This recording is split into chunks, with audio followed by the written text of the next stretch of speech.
The definition in Holy Week is, it's all about Jesus was crucified, and it's also about resurrection. So that means nga Jesus saved us from our sins. He sacrificed a lot para katon nga mga sinners. And also, since it is also known as Semana Santa, it is also time siguro to reflect, to pray. And for us Christian people, it's also time to celebrate.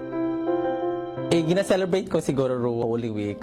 I go to church parang if time allows me, and attend siguro mga procession. Before, every year nag-attend gid ang kadon. Since may mga work parang may mga time lang kung pwede kong gina-allow, so doon kita nakaka-attend.